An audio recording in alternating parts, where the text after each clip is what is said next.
Ruth 1:20-21. Sumagot naman si Naomi, "Huwag na ninyo akong tawaging Naomi. Tawagin niyo akong Mara, sapagkat ako'y pinabayaang magdusa ng makapangyarihang Diyos. Masagana ang buhay namin ni Elimelech nang umalis kami dito, ngunit ibinilik ako ni Yahweh na walang anumang dala. Huwag na ninyo akong tawaging Naomi, sapagkat ako'y binigyan ng makapangyarihang Diyos ng matinding kasawian sa buhay." Ito ang binabanggit natin. Na ano ba yan? Wish ko lang, guni-guni o pakonsuelo de bobo. Talaga? Pinlano ng Diyos na pahirapan si Naomi. Papahirapan ko nga siya, sabi ng Diyos. Paghihirapin ko nga siya. Magdurusa siya. Kasi sabi ni Naomi, eto, pinabayaan kami magdusa ng Diyos.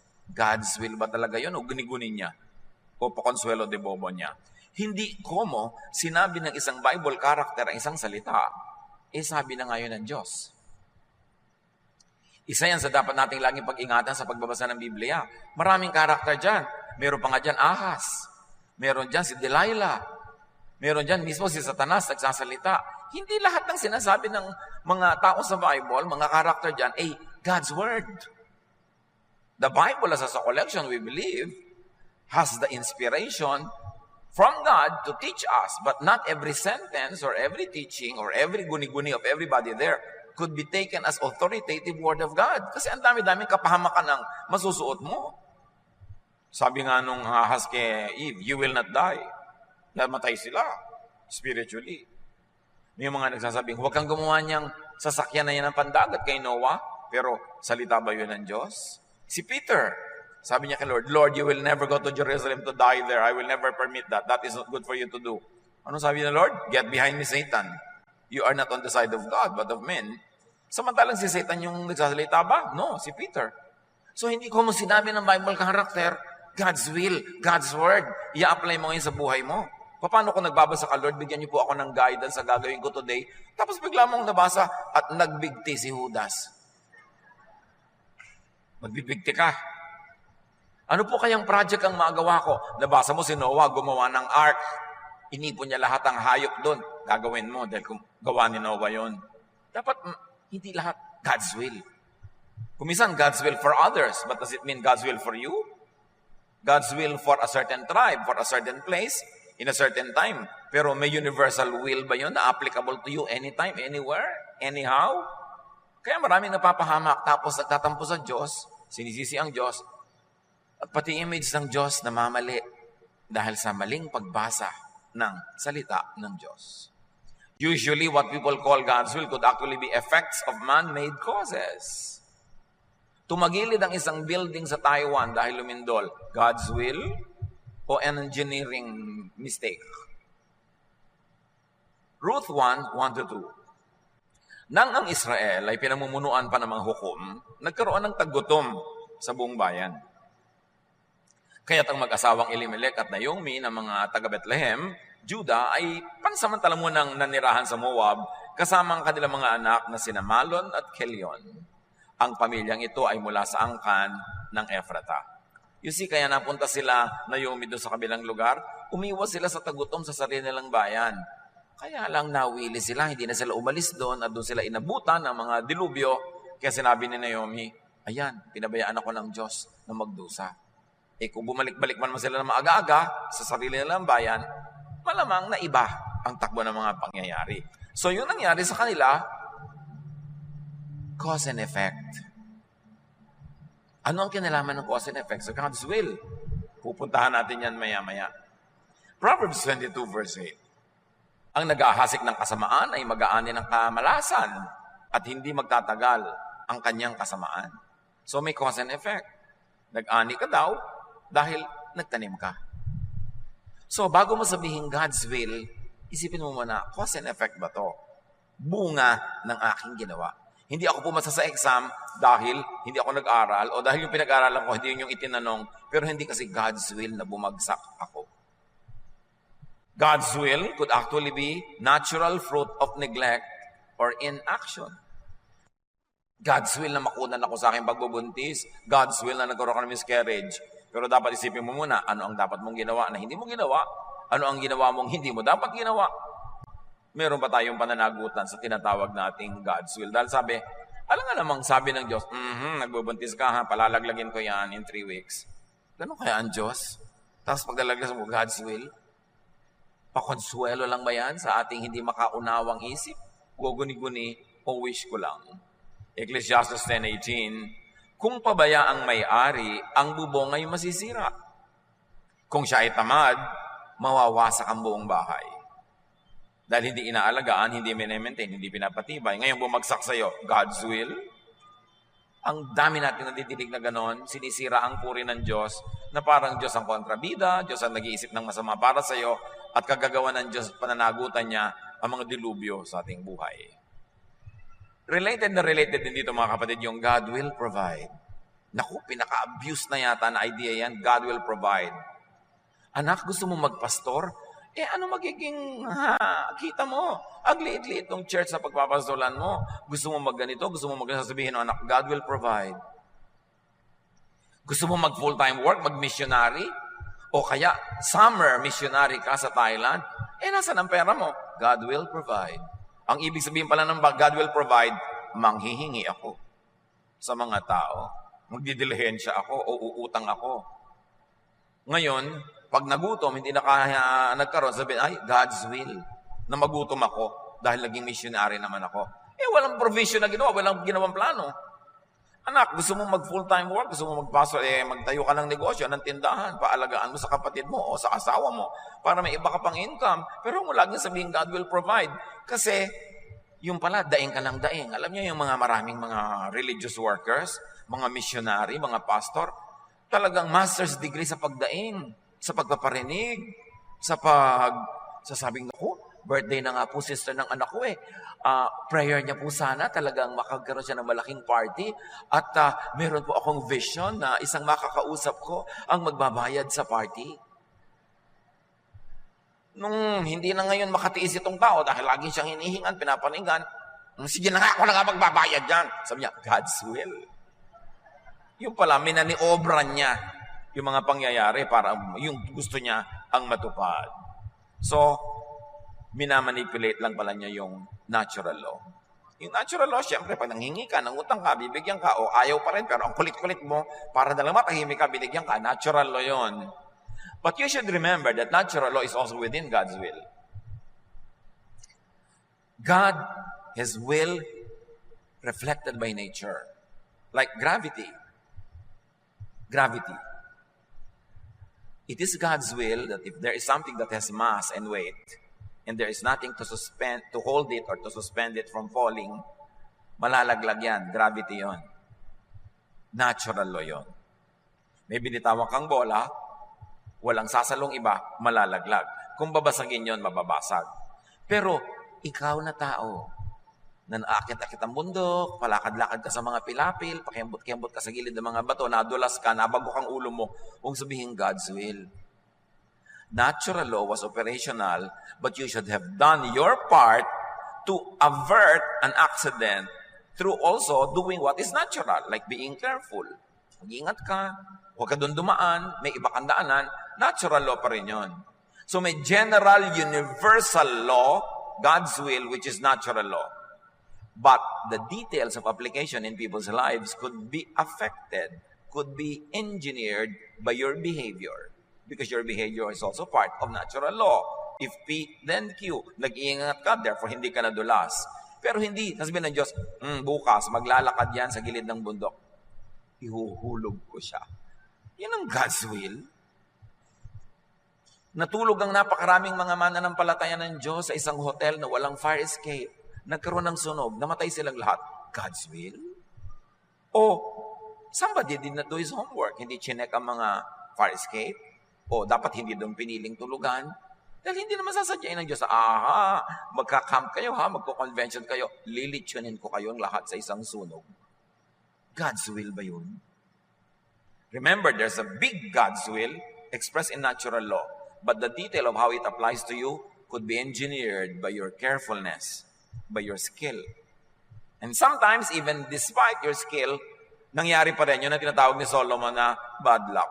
Sabi niya, time and chance happens to all. Nag-practice ka, hindi ka pa rin pumasa. Magaling ka, hindi ka pa rin nanalo, minalas ka. Yun ang sinasabi ni Solomon doon. Time and chance happens to all. But exception yon. Generally, what you plant is what you harvest. Actually, what people call God's will could be effects of natural law, as we have been saying all along. Why? God is the creator of nature. Talagang may gravity. Pagka ang isang eroplano bumagsak, hindi pinlano ng Diyos sa pabagsakin yon.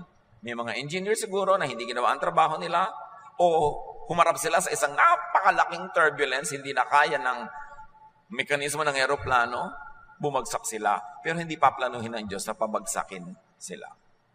God is the author of natural law. And that natural law is impersonal. Merong mga tao na, naku, pagsakay sa eroplano, nakita, ay pastor, safe na po ako, nandito pala kayo.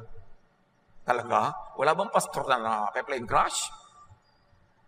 Pagkakasabay ka sa isang barko, ay, naku, hindi po tayo lulubog, nandito si pastor. Ang dami ng pastor na nalunod. So, kasi may natural law. And it is impersonal. Hindi i-accept ng Diyos yung isang barko dahil lang may Kristiyano doon na isa.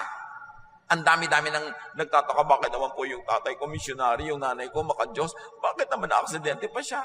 Bakit pinayagan yun ng Diyos? May natural law, iha. There are physical laws. Pag may collision, may madadamage yun. Yung nanay mo, nasa kaharap-harapan ng basya, ang napipi. Kung nasa likod siya, kung may mga nasa likod, hindi napipi. Kasi may natural law. So, hindi ka lang aasa sa general natural law of God, i-apply mo pa rin sa detail ng buhay mo, yung karunungan mo, yung pag-iingat mo, still applying natural law para yung desired result mo ang mangyari. Nahuhulog ka dahil sa gravity, pero God's will yon generally, but God does not specifically plan that you will fall. You only happen to be in a part of a building probably that would collapse, kaya ka na ganun. Pinaghahalo natin yung general, impersonal natural law of God with our personal intelligence and skill para ma-maximize yung pag-iwas sa panganib at ma-maximize yung posibilidad ng pagtatagumpay. Hindi isususpend ng Diyos ang law of nature dahil lang nandun ka. Kung sakali mang mangyari yun, yun ang tinatawag nating himala. At yung himala, the suspension of natural law to give you a favorable footing, that is the exemption rather than the rule. Huwag laging maghanap ng himala. Obey natural law, use natural intelligence, do what is practical and correct. Because faith, if it has no works, is dead. Natural law, may sakit ka, kailangan mo ng gamot. Yung iba, magdadasal lang po ako, hindi po ako inom ng gamot para ako gumaling. Himala ang hinahanap mo, kapatid. Pero if you want to operate within God's will, which is expressed in natural law, medicate. Do what is proper. Para ma-assist mo yung natural law na maging favorable sa'yo. Bakit naman po yung nanay ko talaga hindi nag-uminom ng gamot, gumaling siya? Himala yun. Pero hindi pwedeng i-claim at i-apply sa lahat ng tao. Kasi prerogative na ng Diyos yan kung sino paghihimalaan at sino ang i-applyan ng natural law. So anong nawala sa'yo kung nag-obey ka ng natural law? Alam ka naman sabihin ng Diyos, nag-obey siya ng natural law, uminom siya ng gamot. Naiinis ako sa kanya, hindi siya humihingi ng himala. Papatayin ko siya. Ganun kaya ang Diyos? Ang dami nating misunderstanding about God dahil sa God's will na yan. Psalm 104 verse 5, He set the earth on its foundations. Ibig sabihin, may set rules na. Physical rules. That's why physics is probably one of the purest prophecies ever. Kasi physical laws are always true, always exact, and always correct. Yung nga, mga calculations mo lang siguro pwede magkamali. Pero E equals MC square, laging totoo yan. Kung alam nyo, ibig sabihin no. Pwede nyo namang i-google mamaya. Romans 1:20, mula pa nang likhain ng Diyos ang sanlibutan, ang kanyang likas na hindi nakikita, ang kanyang kapangyarihang walang hanggan, at ang kanyang pagka-Diyos ay maliwanag na inihahayag ng kanyang mga ginawa. Kaya't wala na silang maidadahilan pa. Sabi, huwag mo na sabihin, hindi ka magaling sa theology, hindi ka magaling sa Bible, hindi ka magaling sa kung ano-ano. Kilalanin mo lang ang nature, makikilala mo Diyos. Kasi siya ang gumawa ng nature eh. Kadalasan kasi sa mga religious ideas, laging dinidemonize yung nature, yung human nature, yung human feelings, yung human desires, dinidemonize, minamasama. Kaya habang nagiging religious ka, lagi kang lumulubog sa guilt, sa sense of failure. But God is the author of natural law. And you, your body, your emotions, how you are, how you think is part of the natural element of who you are. Oras na tinanggihan mo ang yung natural self, yung true natural feelings, your true natural desires, you will end up divided kasi laging minamasama mo ang sarili mo. So ang pagtanggap mo sa God's will is pagkilala at pagtanggap sa natural law. Halimbawa, magagalit ka ba sa leon dahil kumain siya ng usa? Anong gusto mong kainin ng leon? Yogurt? Talagang ganun siya nilikha, kaya nga may mga pangil siyang ganun eh. At yan nilikha naman yung usa na mabilis tumakbo para makatakbo siya. Bahala na silang dalawa kung sino magwawagi. Dahil ganun sila, mula nung nilikha ang mundo, everything's being recycled. Kinain ng leon ng usa, namatay yung leon, naging lupa ulit, tumubo, naging papaya, naging gulay, kinain uli ng usa, yung usa kinain uli ng leon. Paikot-ikot lang naman ang lahat. Walang nadadagdag at nababawas sa mundo. Tao lang ang sumisira ng ecological balance. But everything is balanced. It's the law of nature. Do not let your religious beliefs go against natural law because the best theology is seen in God's creation. Kaya sabi nga ng Romans 1:20, lahat ng hindi natin nakikita tungkol sa Diyos, lahat ng hindi natin naintindihan, nasa natural law na ginawa niya. Gusto niyo siya maintindihan? Kilalanin ang natural law and the natural processes. Kaya nga naniniwala ako na science could be God's lost prophet. Kasi yan talaga nagbubukas sa atin ng mga mechanics of natural law. Kung paano natin nagagamit ang energy, kung paano natin nagagamit ang iba't ibang sources of power, puro natural laws yan. At hindi yung katakata, at hindi yung anti-God, because it is God who created everything. The earth is the Lord's and everything in it. Colossians 1:16, sapagkat sa pamamagitan niya ay nilikha ang lahat ng nasa langit at nasa lupa. Nakikita man o hindi.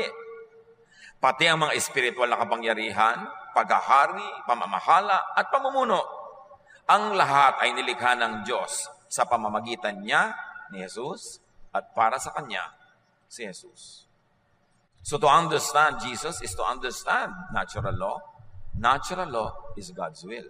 God's universal, impersonal will for all creation. When God interferes with that impersonal and general law to accommodate your personal wishes, that's a miracle. The suspension of natural law. The fruits of natural law is the undisputed will of God. Genesis 8:22, as long as the earth endures, seed time and harvest, cold and heat, summer and winter, day and night will never cease. It will go on and on and on.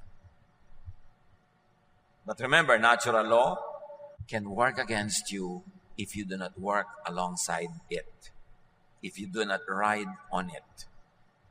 Kaya kung mga magsasaka, lalo ng mga palay, harvest time na yung iba, hindi ka pa nag-harvest ngayon, next week pa, ay nako, lagot ka. Kasi oras na naubos yung mga palay ng kapitbahay mo, yung mga dagang kumakain nun, wala nang ibang kakainin, kundi yung sayong natira. Lahat pupunta sa bukid mo, ubos ang palay mo. Kaya may time for everything. Hindi pwede sabihin, Lord, di po ba anak niyo ako? Di po ba naglilingkod ako sa inyo? Next week na po ako mag-harvest ng palay. Pigilin niyo po ang lahat ng daga. Natural law, nagugutom yung daga. Natural law, nandun yung palay mo. Sa palagay nyo, naturally, what will happen? Hindi yung palay mo kakainin.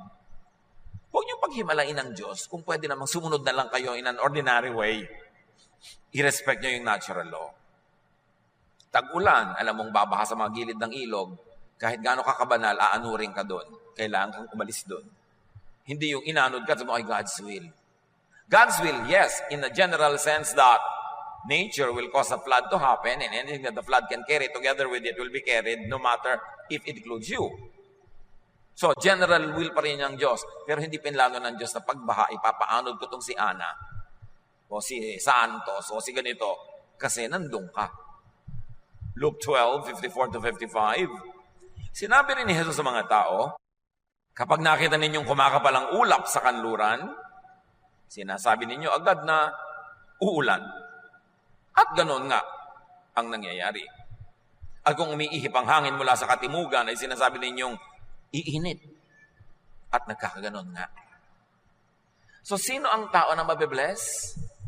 Yung nakakaunawa ng natural law, which is God's will. Sasabay doon, sasakay doon, gagalang doon. Iaayon niya ang mga ginagawa niya according to that natural law, siyang mabibless. Jeremiah 8:7. Naalalaman ng ibong palipat-lipat ng tirahan, ng bato-bato, ng langay-langayan at ng tagak, kung kailan sila dapat lumipat at kung kailan dapat magbalik. Ngunit kayo na aking bayan, hindi nyo nalalaman ang aking kautusan na dapat nyo sundin. Sabi ng propeta, migratory birds know when to leave, when to immigrate, when to emigrate, when to come back. Mabuti pa yung mga ibon. Alam nila ang mga signs of the times, ginagawa nila para hindi sila mapahamak. Kayo, aral pa kayo ng aral, dasal kayo ng dasal. Ang titigas ng ulo nyo, hindi nyo sundin ang aking kalooban. Pagkatapos gusto nyo mabless. So talagang merong cause and effect. Sinasabi sa geometry, if P, then Q. Meron talagang ganun.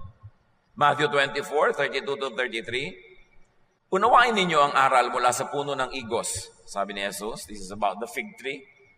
Kapag ang mga sanga nito ay umuusbong at nagkakadahon na, alam niyong malapit na ang tag-araw. Gayon din naman, kapag nakita niyo ang lahat ng ito, malalaman ninyong malapit na siyang dumating. Halos naririto na. So, ang pagkakakilala natin sa nature, nagtuturo sa atin ng proper behavior in response to it, at ganun din in our spiritual life. There are spiritual signs that we should be sensitive to, that we should read correctly so we can act accordingly. So plant and harvest on time, sometimes plant and harvest in time for great effects. Yung binagyo na, nagtanim naman sa tamang oras, yun ang tinatawag ni Solomon na minalas. Hindi lahat ganon. Kasi kung lahat ng nagsasaka, nagtatanim, may minamalas, edi wala na dapat natin ang agriculturist or farmer. Nagsusurvive din naman. Kahit na ngayong taon na ito, hindi nag-harvest na maganda, may mga darating na panahon, makaka-recover din. Kasi exceptional lang yung ginawa mo. Lahat ang tama, sinunod mo ang calendar, tapos hindi pa rin nagtagumpay. Exception yun. And that will not always happen because that is an aberration of nature. That is an abnormality that will not always prevail. So, importante mga kapatid, you isolate the general cause and effect in nature, which is the general will of God. I-isolate nyo dun sa particular na nangyayari sa mga tao dahil hindi nila sinunod yung law o kahit sinunod nila, kung minsan, yung tinatawag na they have a streak of bad luck. Ganun lang yon. Importante maintindihan natin that God will not personally choose to make you fall. God will not personally choose you to fail. Yung sabi ni Naomi, ayan, binayaan ng Diyos sa kami magdusa. Hindi naman gano'n ang Diyos eh. God's will for us is that we will all flourish, be fruitful, be happy, be generally all right. But things happen.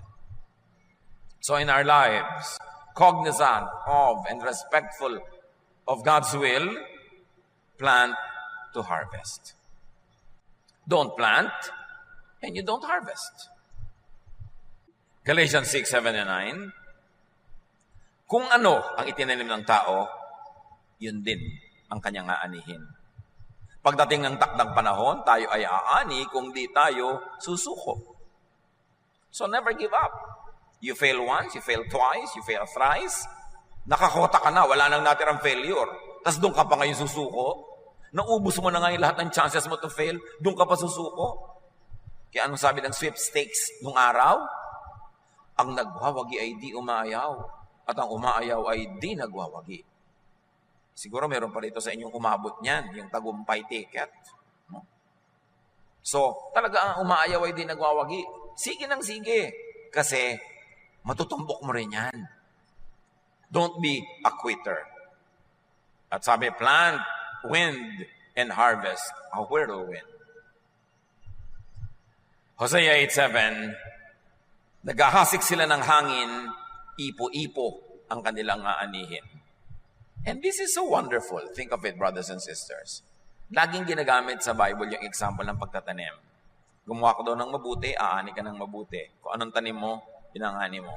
Ang totoo, hindi naman yun totoo. Yung ang tanim mo, yun ang ani mo. Look, magtatanim ka ng isang buto ng atis. Let's say tumubo, lumaki, namunga. Ang aanihin mo ba, isang buto rin? No, sangkatermang atis at sang damakmak na buto ng atis. So totoo, inaani mo ang yung tanim pero may multiplication na nangyayari. Nagtanim ka ng isang buto, ang dami-daming bunga ang aanihin mo every season, ang dami-daming buto. Ngayon, isipin nyo, nagtanim kayo ng kabutihan, konting kabutihan. Gaano karaming kabutihan ang aanihin nyo? Sangkaterba, sang damakmak na kabutihan. Kaya dapat magtanim ka ng kabutihan. Baligta rin. Magtanim ka ng masama. Ano ani mo? Sangkaterba, sang damakmak na kasamaan. Kaya napakalaking kahangalan na magtanim ng masama. Gumawa ng masama sa kapwa, gumawa ng masama sa kumpanyang pinapasukan mo, gumawa ng masama sa gumagawa sa ng mabuti, gumawa ng masama sa kaibigan mo, sa kamag-anak mo. Kasi may multiplication na magaganap. Ang aanihin mo, sobrang daming sama. You've got to be so foolish to do something wrong deliberately. Kasi aani ka.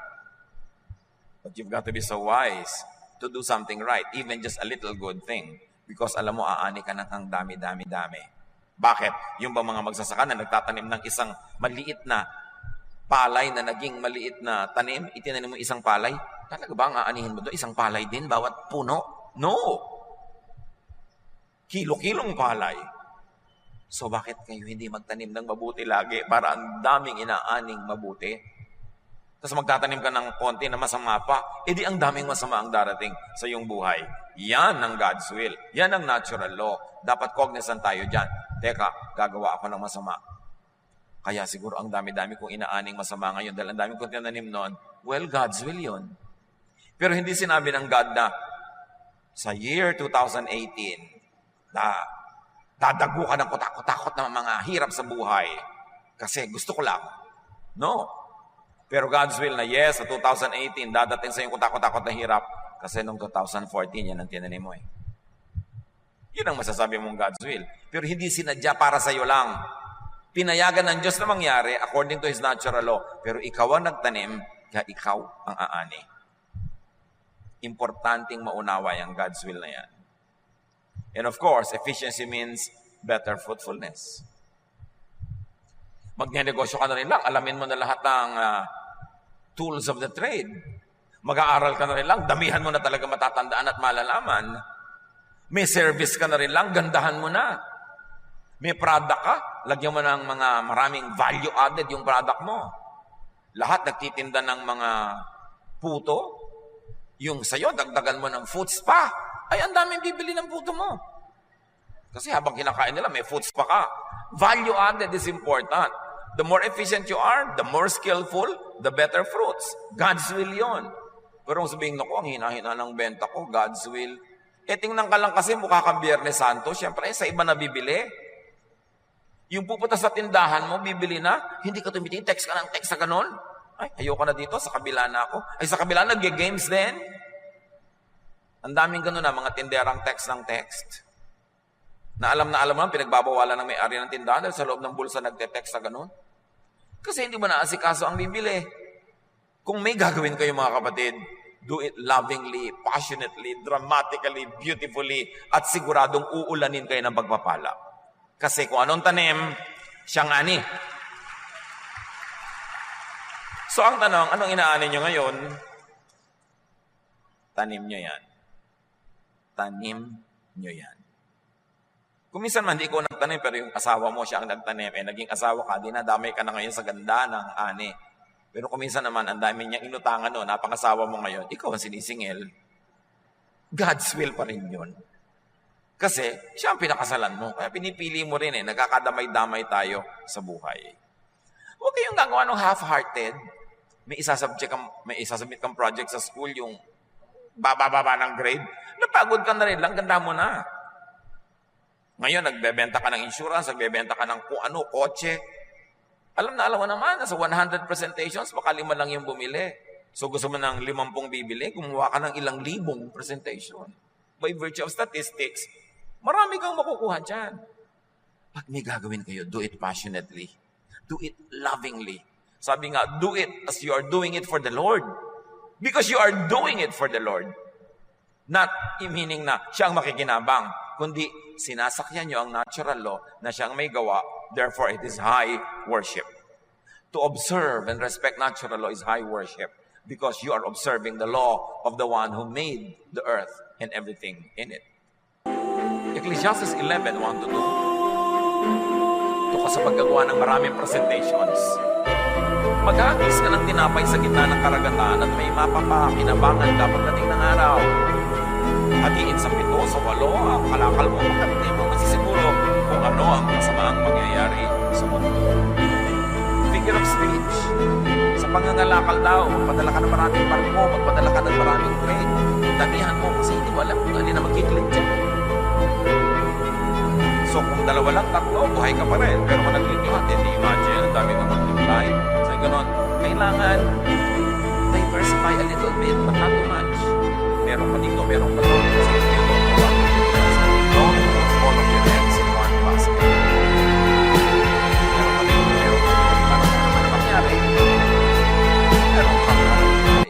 Kaya yung mga laging may bukid lang sila sa probinsya, kung minsan nagkaroon ng tagsalo at baha, o kaya walang ulan, gutom na sila, pero maganda kung meron din silang konting negosyo sa syudad na hindi dependent masyado sa nature.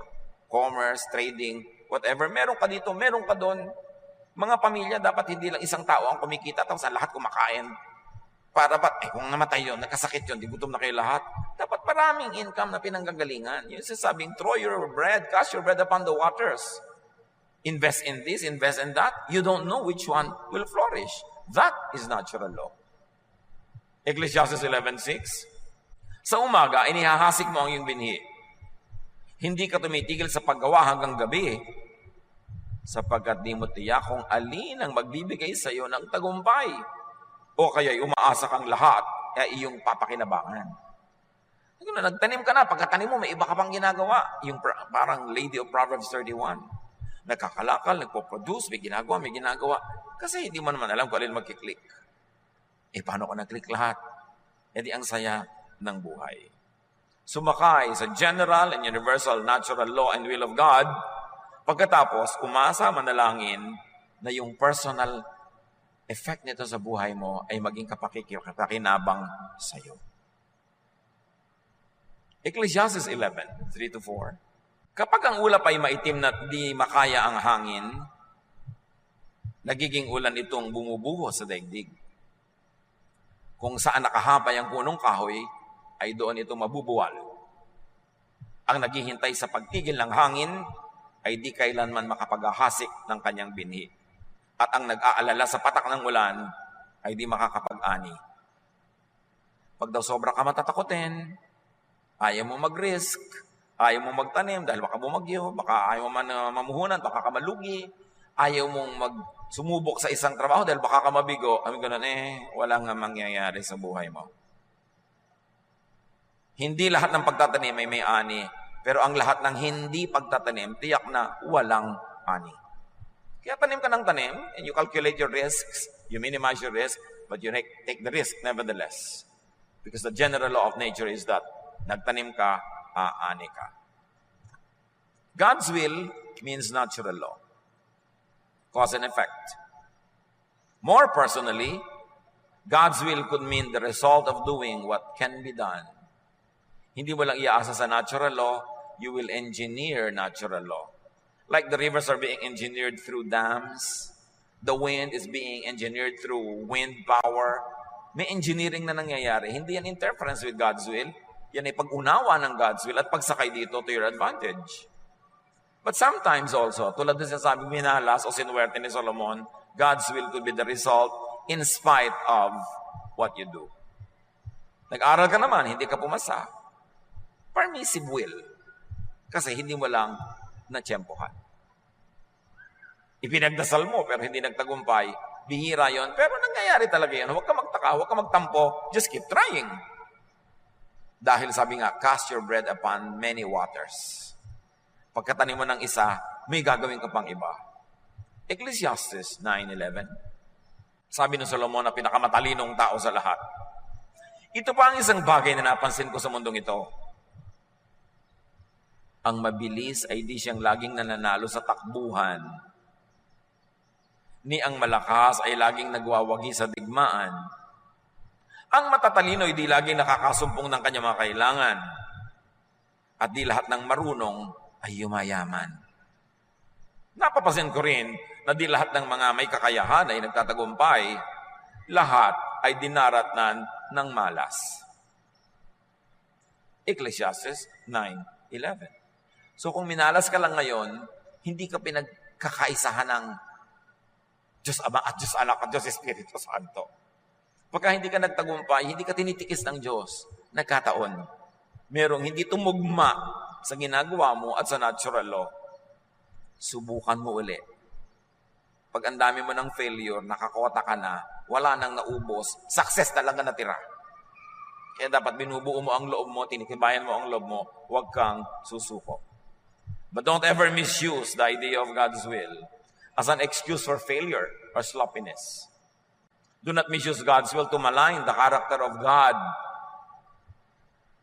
And do not misuse God's will as an all-purpose veil for ignorance. Know what you need to know. Operate within scientific knowledge, which is really godly knowledge. Maximize your chances of success. And then praise God that all things work together for your good. Know the basic universal will and operate with it and within it for your fullest and greatest personal blessing. God's will is so important to understand. God's will always prevail. So operate your life within God's will by knowing what God's will really is. Dear Lord, thank you that your will for us is that we will be fruitful and happy and peaceful, joyful, and abundant. Salamat, Panginoon, ang kalooban niyo. That no eyes have seen, no ears have heard what you have prepared for those who love you. Teach us, Lord, to always be encouraged and empowered by that reality. And also teach us to respect nature, to respect the law of nature, to increase our knowledge, and then be wise in the process so that we can make the most out of life. Pagbulay-bulayan natin ng mga kapatid ang lahat ng ito, kung paano i-apply sa ating mga buhay-buhay. Lord, continue to speak with your people in a very personal way. Give each one a very